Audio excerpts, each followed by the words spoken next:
We want China as a trading partner, but we want to protect ourselves and our allies from China's desire to hoover up, whether it's data, technology, or indeed pose a threat. And it's that constant ambivalence, not quite knowing which one of these is going to be uppermost, depending partly on what China does, that gives you language like this. Rishi Sunak, of course, is in San Diego meeting his US and Australian counterparts today, with defence high on the agenda. Well, Bronwen Maddox is the head of the foreign policy think tank Chatham House and joins me now. Hi, Bronwen. Hi, great to be here. How significant is this review, the integrated review refresh, as it's catchily known? How significant is this in terms of setting out a more long-term approach to Britain's defence and security?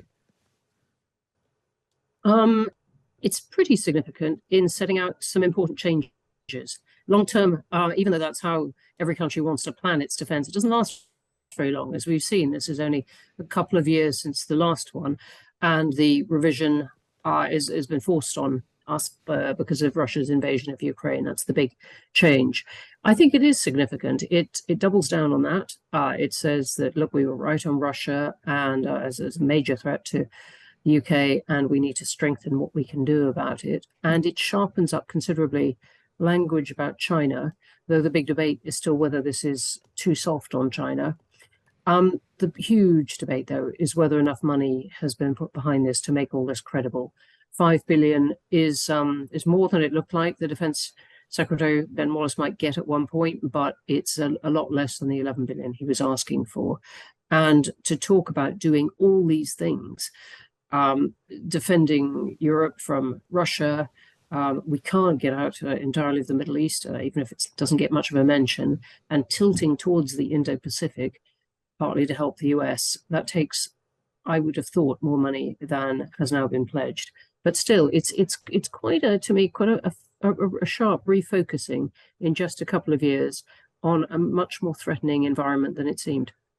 On the subject of China, there's a big debate going on about what the Prime Minister how the Prime Minister should describe China.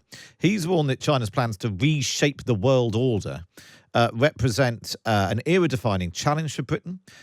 He said that it's a systemic challenge, but that's stopping short of calling China a threat, as Liz Truss wanted to, and quite a few Conservative MPs do. What difference does it make, this language?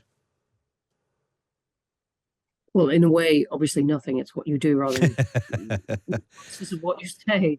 But actually, it does matter. And I looked at these and smiled in a way. Epoch-defining challenges, I think the phrase they've come up with, short of a threat, as you said, and short of the kind of language you hear in the United States, where the focus is, if you like, more on what China is as a threat to American values and influence in the world than more what you get in Europe, which is more focusing on what China does.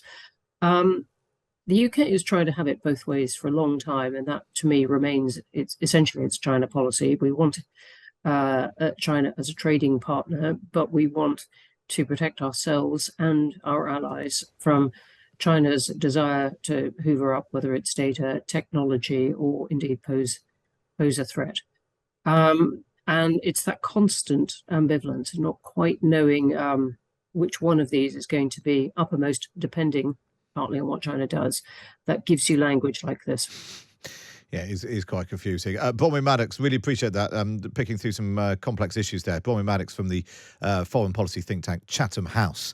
And when James Cleverly sets out the details of that review, we'll, of course, bring it out to you later here on Times Radio.